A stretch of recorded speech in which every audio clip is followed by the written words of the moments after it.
Good Friday afternoon or evening, wherever you may be. Victor, you're here. I can't believe it. Here. I cannot believe it. Me neither. I don't know what happened. Why are you still here? Shouldn't you already be in Amsterdam? Tomorrow morning, it's going to be difficult to wake up. But I'll do it. And what time do you wake up? I don't know when my flight is. I know it's in the morning. But is morning still noon? I don't know. It's hard to say. It's giving you a morning, hard so time. it's before noon. That for It's sure. before noon. Okay. That much I remember. Yes. The rest is going to be surprise tonight. Around 4 o'clock when I go to bed, I'll find out. I couldn't live like that. Hi, by the way, my name's Darren. This over here is Victor, who is getting ready to leave for KubeCon EU tomorrow morning at some point. He doesn't know when yet. And we're the co-host of a podcast called DevOps Paradox. And on Fridays, when we're around, we do this live show talking about things of the week. And while we're talking about it, if you don't watch till the end, we're not going to be here next Friday. Longer stories, we're just going to take next Friday off. Victor will recuperate from KubeCon. Well, you will. You'll probably be curled up in a small ball on the bed. And yes, that's the reason why I never travel the last day of the conference. I need an extra day. I need some extra day to recuperate. Yes. So, what is going on besides KubeCon? Nothing, right? Everything is KubeCon. Nothing. Unless you're into other stuff, like if you're a Python developer, then I'm pretty sure that there are other things happening. Like AI things? Yes, some new ChatGPT was released probably this morning. Yeah. Which is releasing more often? JavaScript frameworks or AI models? I mean, if you look at the speed with which new versions are coming, it's increasing, eh? It looks like we're going to get new versions soon every month or something like that. That's what I'm thinking. Sebastian, no KubeCon live show. No, we talked about it just a little bit, and that's just too crazy for us. Because you're actually there for work. And crossing the streams. But yeah, no. We thought about it, though. Karen, good to see you. And Jess Cloud Native, hi. Thanks for being here.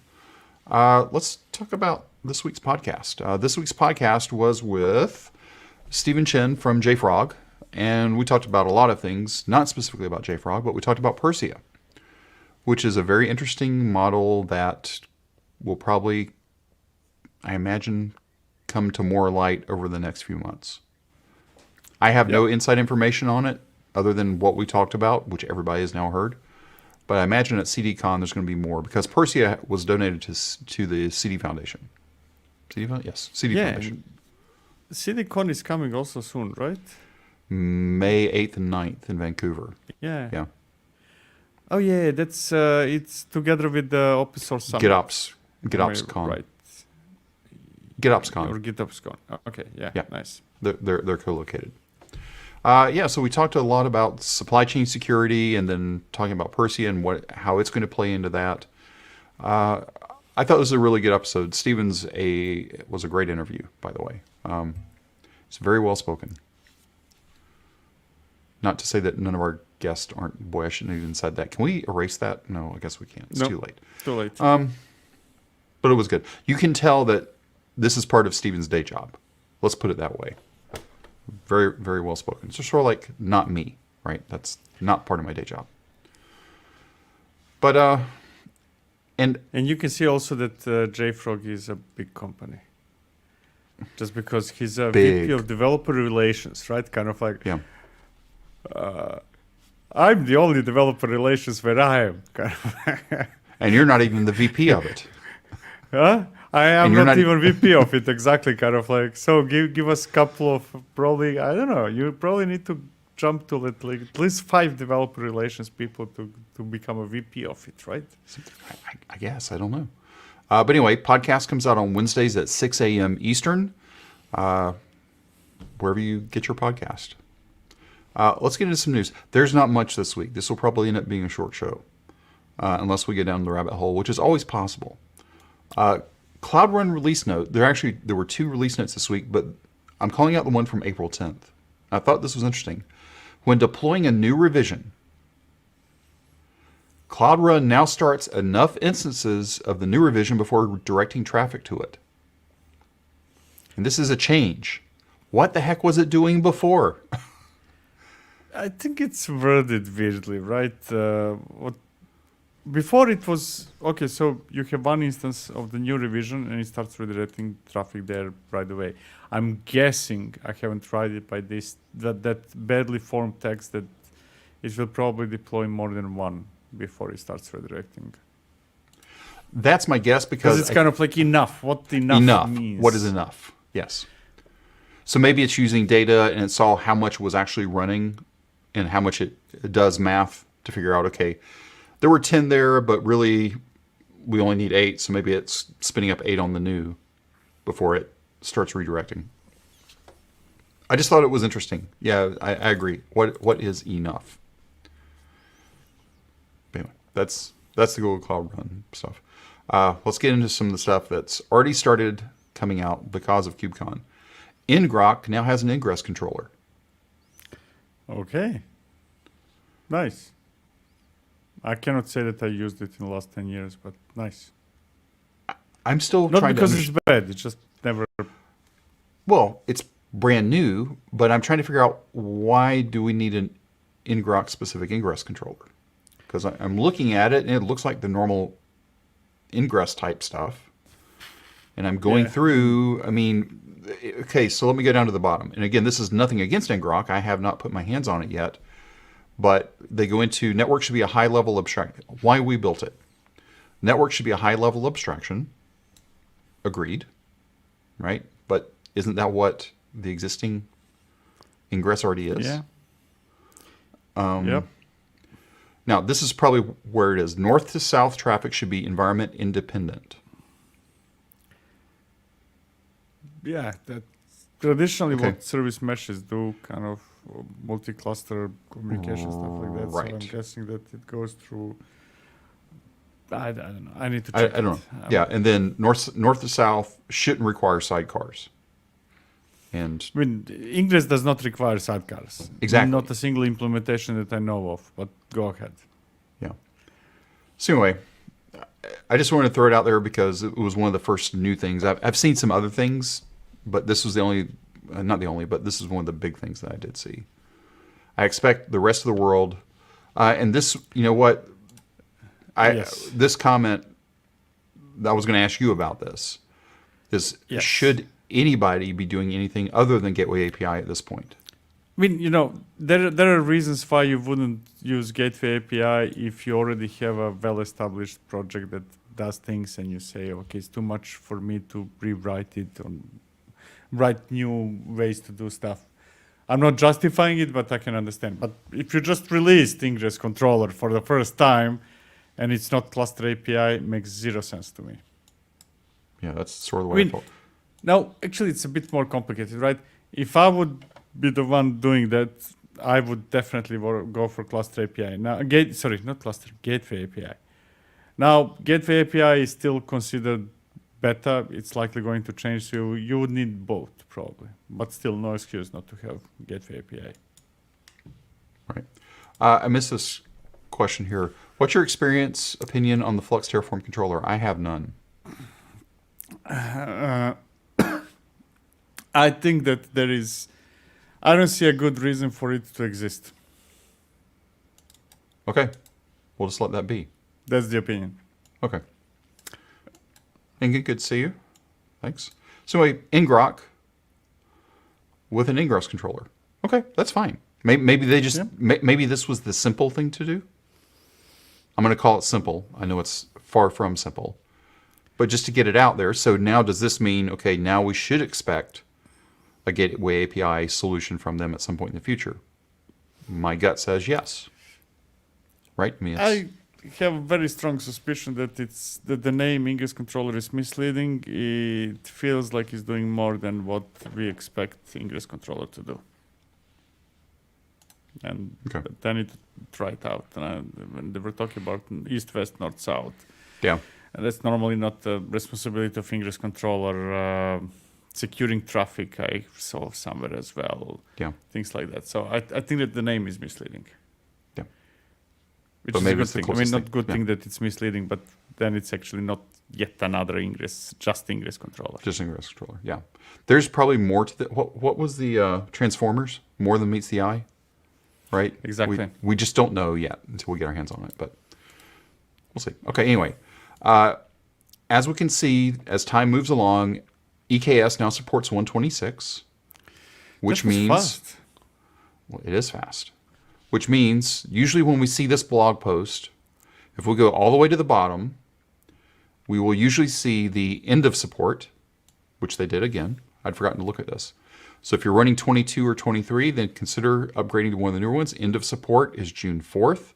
Do you know what happens on June 5th or June 4th if you're Nothing. still on? Oh, no, it gets automatically upgraded. Oh yeah, we talked about it in the previous one, right? Yeah. Yeah. Yeah. Good. Good. So that means if you're running 22, it's going to get automatically upgraded to 23 in June because they do the next one up right there. Because when you think about it, if it's a managed service, right, and EKS is a managed service, AWS has two options. No, it's not. I don't think it's a managed service. Okay, partially managed service. I mean, control plane is definitely a managed service. Control plane's fully managed, yes. Okay, and this Exactly. Okay, And then there are managed nodes, something called there are two types You of can. nodes, unmanaged, Yeah. managed. Managed are a weird thing that I'm not sure whether they're really managed or no. But let's say Ingress Go ahead. control plane nodes. So what can AWS do? They can either choose to say, okay, this is deprecated, we're not supported anymore, and then let you continue running it. And when you complain about it, they say, we don't support it, sorry, or simply not allow you to use unsupported versions, which is what they're doing. And I prefer the latter option. I agree. Yeah, and they spell it out really clear of when. Okay, number one, when the first one's going to go away, they have a date. And they have at least a month for the next one because they're probably still trying to figure out, okay, that means 27 is going to be coming in next. So 20, and that's when 23 will go away. But until they have 27 in, they can't actually get the final date for 23. Usually now providers support 3, maybe 4 versions of Kubernetes. That means 3 or 4 quarters. And I can only imagine how annoying that is to traditional enterprises, right? That are forced now to kind of have much faster upgrade cycle than they usually have. Not even enterprises.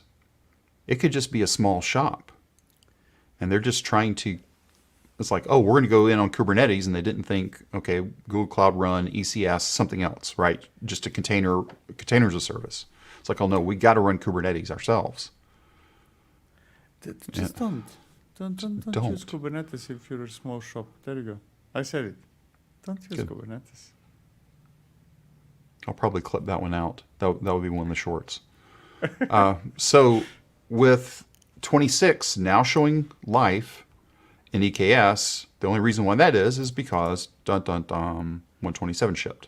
127 is here, baby. Have you gone through the release notes yet? Because No, I haven't.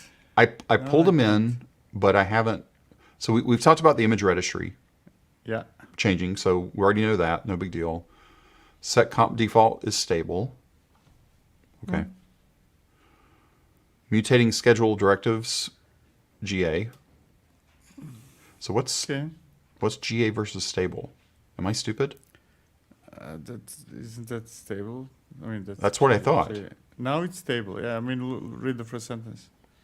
Now it's No, stable. stable. And Oh, okay, there we go. says GA, same thing. Okay, good. I was like, wait, what? Downward API huge. Look, naming is hard. I get it. Please. Okay, downward API huge pages to stable. Pod scheduling readiness to beta. This one I think is probably the most interesting one I've seen cool. so far. That's really cool. Node log access via the API. Okay. Alpha. Read write once pod. Persistent volume access goes beta. Well, this is interesting. I don't. Wasn't it before by default read write once? But now it's got pod thrown on the end of it. So what is this? This access mode enables you to restrict volume access to a single pod in the cluster. Oh. Yeah, but wait, I'm getting. I think this is pre-trip fever that I'm having. What's the difference between? I mean, if it's read write once or whatever is the name, when you get a volume that can be written only by one entity, that still cannot go to more than one pod, right? I must be missing something. At a time. This is an extra, if I understand this correctly, if I had a PVC, if I had a PVC, that PVC doesn't have to map to a specific pod. It can map to any pod in the cluster. Yeah. What this is doing, if I'm reading it right, is this PVC will now be mapped only to this pod. Okay. And nobody else can pick that up, if I'm reading it correctly. And if you go down as a pod, no other pod will get it. Right. Yeah. To me, this feels very security-ish more than anything else, but it's probably a lot more than that. Yeah, and Sebastian is right. What I was talking about earlier, his correction is correct. That's once per node because they're per node, not pod. Mounted right. On nodes effectively. Yep. Well, we're getting to one of Roger's here, I think, here in just a minute. Okay. Respect pod topology spread, blah, blah, blah. Faster SE volume, blah, blah, blah. Robust volume manager, mutable pod scheduling. Okay, graduation deprecations. It's a good thing. There are no earth-shattering features. Rarely they come to Kubernetes, which is a good thing. Stay on supported Go versions. What? Okay. What is this about? Oh, yeah, probably somebody was going to the latest Go or something like that with the code. Well, that's what I'm figuring. I can't find Raja's here, but let's say cron job time zone. I'm guessing it's this one right here. Look, we already live in enough time zone weirdness. At least we're back in sync at this point. You and I are now 6 hours apart, finally again. So, cron job in time zone. Why don't they have? I don't know what that means. First, my brain interpreted it as cron job zone without time. Okay, that makes perfect sense, right? Kind of like, you cannot run this job on US East to B. Well, I'm guessing. I wish we would show an example here. I'm guessing. I guess prior to this, you could never specify in the cron definition the time zone that you wanted to run in. It was always just using the... Okay, the time zone of the cluster, of the node, to be of the node. Cluster. Yeah, exactly. Okay, yeah, that makes sense. Cool. Okay, expose metrics, blah, blah, blah. Okay. Removals. Any removals here that make you sad? Data storage... No. Nothing here. No. Nothing major. And we get to release notes and release team, and off we go. Project velocity. Okay, what do they do? 14 weeks, 1,020 companies, and 1,600 individuals. In 14 weeks. It's just mind-boggling the speed with which it moves and the number of contributions. It just... I don't have numbers. I sincerely doubt that we ever had anything even close to Kubernetes, and that's excluding the ecosystem. There's a webinar going on right now that you could leave us and go watch that, but our stuff's probably better. I don't know. Anyway, 127 is now available. Okay. There had to be at least one AI story. So Is that Code AI? Whisperer, yeah, this is AWS's or Amazon's, or I guess AWS's answer to Copilot. It is free for individuals. If you want enterprise, you got to pay, whatever that means. That's always fair game. Never have anything against that logic in general. Yeah. Give it a comment and say, hey, create a Lambda function that stores the body of an SQS into a hash key of a DynamoDB table. Boom. Yeah. I mean, if I haven't used Code Whisperer, so what I'm saying might be silly, but if it's a Copilot like thingy, it sounds very silly that the examples I just saw a second ago are all AWS related. So I don't know whether it's more generic or it's specific to AWS. If it's specific to AWS, then no, please don't. Okay, so let's figure out the FUD factor here. Code Whisperer is also the only AI coding companion to have security scanning for finding and suggesting remediations for hard to detect vulnerabilities. Okay, nice. Scanning those, basically they've rolled in the top 10 OWASP. Okay. Yeah. So, those wordings are always kind of like tricky.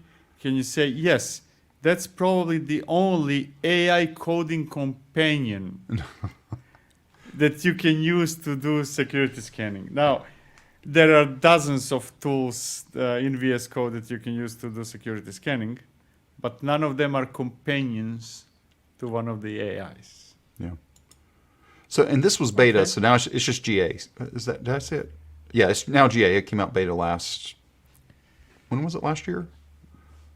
Oh, in preview last year. I think it was I think it was before reInvent anyway. Regardless. Lots of language support, which is good. Code suggestions are not specific to AWS. That's fine. Oh, cool. It is optimized for AWS, most used AWS APIs. That's actually smart. Now, what's going to happen when I have Copilot and Code Whisperer running in the same IDE? That's what I'm wondering. That's why I'm Well, now we afraid can to try install. Right? I know, Well, I but- can't try it now, but Yeah. Somebody try it and let me know so that I don't have to try it. But it would be fun to see. I know, I have to try it now. Oh, now you messed me up. I want to see kind of like when AI is competing to complete lines or blocks of code I'm writing. anyway, that's Code Whisperer is now GA, which now it gets more crazy, I guess. Yeah. That is our life You now. know, if you're not doing AI, you're not a real company anymore. Do we just say AI? Yeah. This feels like, again, that extra normal video from 2009. But it's no longer web scale. What is this? AI scale? What's going to be the phrasing for this? Galaxy scale. So Galaxy scale. Okay. yeah, somebody's gonna put it on a rocket, ship it in space sooner or later. Speaking of sooner or later, I just saw this come through today. And it's a newish language. An open source programming language designed for the cloud. Okay, cloud oriented. What's interesting here is it enables developers to build distributed systems. Okay, so what? That leverage cloud services. So what? As first-class citizens. Again, so what? By combining infrastructure and code. Okay. So we're looking at this, right? It's built by the guy that initially created AWS CDK. Exactly. It sounds cool, but first of all, we have Pulumi, so I would need to confirm that this is really better, which I doubt. It's a different language. So actually, it's not comparable with Pulumi, right? Pulumi allows you to code in any language that you already know, and this is a new language, right? And I'm always cautious with new languages. Kind of, do I want to learn another one? That's always in my head. Kind of, it's almost, if it's just a new tool, then do I want to try it out? Most of the time, I say yes. Why not? But trying out a new language requires a certain level of commitment, right? You cannot just, hey, I'm going to play with it for a couple of hours and see whether it feels fine. It requires more than that. And that's why I'm cautious, right? It's nice to have new languages, but it's a tough cookie to pick, right? Yep. So it's this one sentence that sort of got me to pull this in for this week. It takes a unique approach. It doesn't think about computers as machines. It treats the entire cloud as the computer. Yeah. And that's not what anybody else does. But when I look at the It example, depends it's how you exactly look the at same. it, Exactly. I mean, Enough. kind of, Is it enough? yeah. We'll see. I need to play with it. Yeah. The example seems sane, but of course the sample is, again, create a file and put it in a bucket. So that's the thing, kind of like, if you have while statements like, "Hey, I treat all the servers as cloud, as one big machine," right? I think it's a great claim. Power to you. I'm with you, right? And then you give me an example of a bucket. Give me an example that demonstrates what you just said. Yeah. Right? Yep. It is alpha, not recommended for production use, so whatever. But it's interesting, nevertheless. it does seem interesting. The flavor of this seems different than the others. Well, just because now there's the list of others. Terraform, Pulumi, even Crossplane. Right? This is just different. It's a different direction because Pulumi allows you to define things in your language of choice. This is kind of, no. This is the language of choice. We just invented it, right? Right. And they even say it. It requires a new programming paradigm to fully utilize it. Great. Another language to learn. But hey, that's what life is. That's it. Did you see any other tools this week? I've been scrubbing. I didn't see squat this week. I've been playing lately with Charm more and more. Oh, really? Getting back into the relationship. How did they woo you back? You'll see. You'll see in 4 weeks. In 4 weeks. Okay, well, that's So fine. let's just say that I have a video coming that requires. It's a big one. It's one of those that I do once every 2 years. That requires a setup that is around 400 lines, just the setup. And I thought, okay,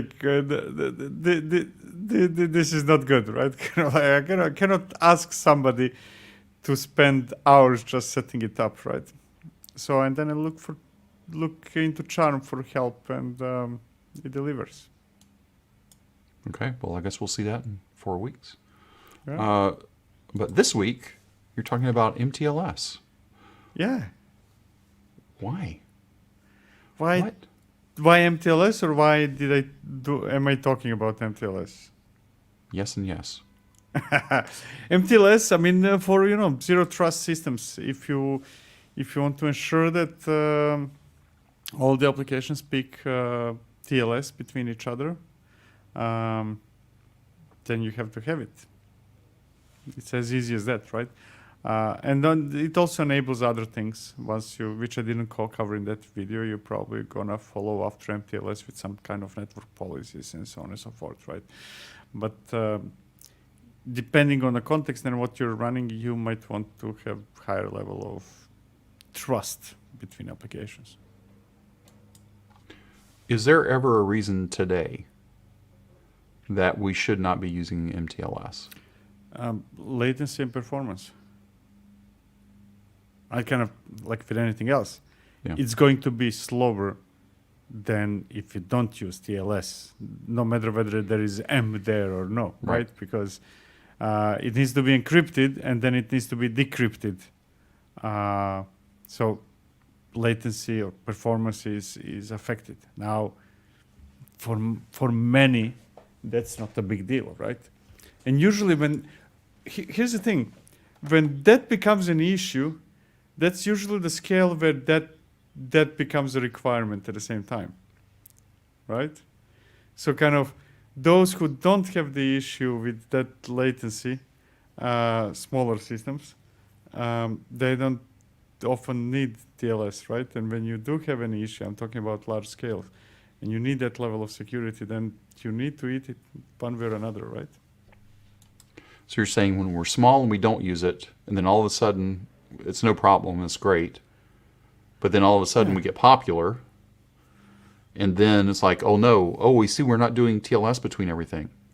We need to do that now. And then that gets added in, then all of a sudden things can fall over.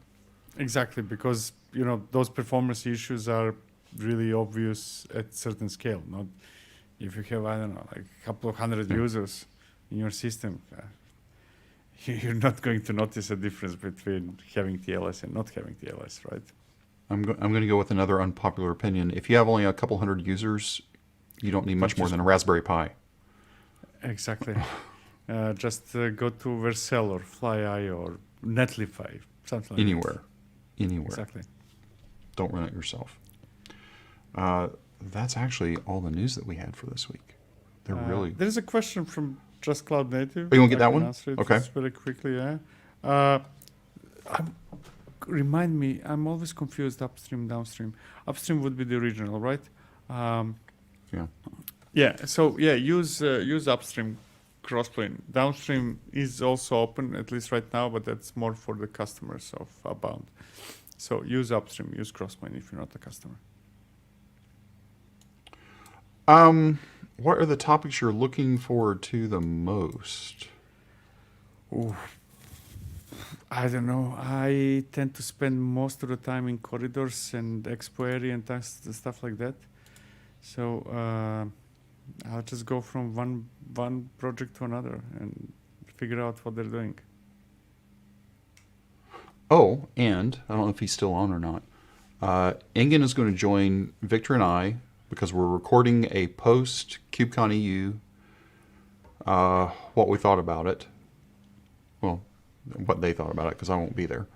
And we're doing that next Saturday to come out next Wednesday, or not this coming Wednesday, but because we can't do a post event while the event's still going on, so it'll be the Saturday after. Anyway, Ingen's going to join us for that. Because you never go to anything. Yeah, you will never go to anything. Exactly. I will cover the hallway track, and Engin will try to cover the real talks. That's the plan. And again, if you haven't heard it, that's what I was trying to tell you now earlier you know. today. Now you know, exactly. That's exactly what's going on. Okay. So I suggest, Engin, to split your talks into go to the first third of a talk, then switch to the next one, and then switch to the next one. You don't have to hear the whole talk. You just need to cover as many as possible. Yeah, by the time I got corporate buy-in for KubeCon accommodation, yeah, it's not that you just got corporate buy-in. Accommodations, period, are just insane right now, in general. And especially if you so KubeCon has certain reserves certain number of rooms, blocks in certain hotels, and they're the same price no matter when you reserve it, but they go away very quickly. I would say that the deadline is usually a week after they announce speakers, because whomever was on a fence, that's when corporations start buying tickets, right? I mean, at least software vendors. And even if you it's good for you that accommodation was very expensive, because there are no tickets for KubeCon, no matter whether you have accommodation or not. They were sold out a while ago. I think that this is the first KubeCon that I know that is sold out. I mean, probably others were sold out, but in terms that I heard so many people asking kind of, do you have tickets, something? Black market. We should make a business. We should make black market for KubeCon tickets. This is like rock concert. This is like the rock concert tickets of the 80s, or trying to get Taylor Swift. Not that I'm trying to get Taylor Swift tickets. I'm not. Yeah, really, you stand on a corner, look for police, and I'll be dealing tickets in front. Oh, man. Any other questions? Because we do have a couple minutes. have fun at KubeCon next week for people that are going. Yeah. That's all I can say. If any of you listening is going there, just ping me or look for me or send me carrier pigeon something if you want to chat or something like that. So are you going to be in booth some or no? I will. So Abound has Abound booth. I will not Yeah. be much there. I will spend some time in the Crossplane booth, open source. Right. I cannot guarantee how much time because things happen. Things happen. But when I'm not strolling around or speaking with somebody or stuff like that, I should probably be around the booth. Yes. Okay. So let me ask this question. For people that are going, if this is their first KubeCon, period, no matter which one, Okay. what are the 3 things that they need to have with them? Or that they need to make sure they've got? Let's assume that good shoes is like one of those 3. Good shoes, definitely. I don't know, bring some money for food because it's horrible. Okay. How's power? Oh, you probably should bring And like Wi-Fi. a brick. Wi-Fi is Last miserable. KubeCon's Wi-Fi is non-existing, so prepare to use your. If you're coming from abroad, get some SIM card roaming. Use your data. Yeah. Yep. Okay. I mean, good I'm shoes. already imagining that I'm gonna do my talk, which is very heavy, demo heavy, on tethered to my phone. Yeah. And hopefully it's a building to where you can actually get signal. We'll see. It's a surprise. You need to record a video and just play the video. That's what you should do. No, I don't want to do that. No, I prefer to fail live Okay. than to be successful recorded on a stage. Oh, this is a good one from Sebastian. Don't overplan too many talks. Yeah. Just now, given that tickets are sold out, you might want to pick your favorite truck and come with the friends, or when you need sodas or something, one of you only leaves. It's gonna be probably crowded. I mean, if you come kind of just a minute before the talk, you are likely not going to get a seat. So it's like a movie, or tickets to get into a football game or something, right? Or you got to Usually queue they up. Yeah, but they don't sell more tickets for football game than seats, I'm guessing. But more like Getting the Apple phone, right? Being in line. exactly, Right, those kinds of things. That's the thing. Yeah. Okay. From Raj, any tips for KubeCon US for EU travelers? Well, since you've traveled from EU to US, what was the big pain for you? I mean, This year going to biggest one Chicago was Detroit. Detroit is complicated was to get hard. to. Yeah. Chicago. Right. Is Chicago this year? Yeah, next one is Chicago. Chicago is a major airport. You can. Yeah. If you live in a major city in Europe, there is a strong chance that you can get a direct flight to Chicago. Detroit was different. From what I understood, even people living in US could not get with a single flight to Detroit. A lot of people, yeah. The what else was hard about? So ignoring Detroit for a second, what are the Detroit tricks? was wonderful. I No. loved. No, I'm saying just the travel into Detroit. Detroit was fine, right? Yeah. Okay. Here's one. Don't change if you have connected flights. Don't do it through New York. Never, ever, ever. No. Pick. No, kind of like pick any other. If that's a longer flight, pick any other airport to make a connection. Because Miami, Atlanta. I don't any know of how those. it's if your citizens travel from Europe to US, but you need to leave the area, pick up your bags, and come back. Same thing. Right? Yep. And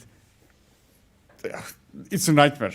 It's a nightmare in New York, especially if you don't. In US, you have that special program that makes you go fast. Something. Yeah. Whatever TSA. is the name. TSA pre-check. TSA. If you're not TSA, don't go New York. Yeah. Oh, please. Yeah. Don't do it. Yeah. If you're coming from Europe, Miami, Atlanta, Charlotte, maybe DC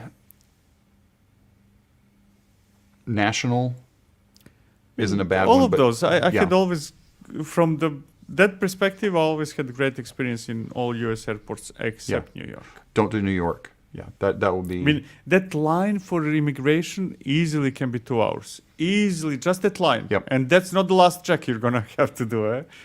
Yeah. Okay. Oh, in Amsterdam, rent a bike. Yes. That's a good idea. There is I think that around this time is that, I haven't been yet. I might go this time. There's the tulip season. Tulip season. Oh, yeah. Yeah. That would be fun. Yeah. Huh. All right. Well, there we go. Is that it? I think so. So here's the most important thing. Google conference parties KubeCon 2023. That's what you need to do. So that's for EU if you're already going, and if you're planning on going to the US, start. Same thing. There is a conferenceparties.com, I think. I'm not 100% sure. Google it. Okay. Yeah. And they collect the parties. Just go there, find out. So why do you go to the parties?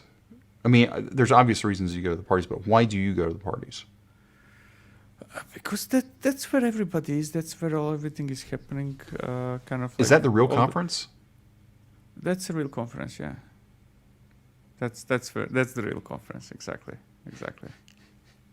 At least the first kind of like the real conference is all the parties between 7, 8, and 11, 12. Right. After that becomes complicated. Anything after 7 becomes complicated for me. No, but yeah, you would just need to have to continue living imagining that you're in US time zone and you would be fine. We did this, yeah. All right. That's it. So we're not going to be here next week. We will be here the week after unless something changes. I haven't looked at the schedule that far ahead. And I think that's it. That's it. Anything you want to tell everybody before you go to KubeCon? Ping me. I want to meet people in KubeCon. So if you are going there, ping me. Oh, Raj calls us out. Rejects. That's the reason why you're going tomorrow. Exactly. And rejects is my favorite part of KubeCon. I mean, when I say KubeCon, it's a bit misleading. When I talk about KubeCon, I mean the whole week, right? Because it's not only KubeCon. And rejects is my favorite part of the whole happening event, right? If I could choose to go only one as attendee, I would choose rejects, really. I mean, smaller, not so many talks, but it's absolutely awesome. More intimate, more communication. Love it. Rejects is the thing. So if you can be there for Sunday is the first day of the 2 days of rejects, you have to come. Okay. Because rejects isn't sold out. I don't know. Oh. I don't know. Okay. Who knows? All right. So for everybody going to KubeCon EU next week, have a great time. It should be a lot. I would hope safer than what Detroit was for a lot of people. Yes. I mean, Detroit was surprisingly nice and safe. The center, kind of the downtown, where it's relatively small. Just not when you went beyond. Yeah, just don't go out. Yes. Yeah. At night. Stay in the bubble. Don't leave the bubble. It's like going to Vegas, right? You walk in the door when you first arrive, and then you walk out the door when you leave. You're fine. Yeah, but like rejects in Detroit were outside, and it was fine during the day. But then I imagine kind of like, okay, I'm not. If anybody suggests that we stay after rejects here, I'm not following. Okay. All right. Everybody have a great week next week, and we'll talk to you again in 2 weeks.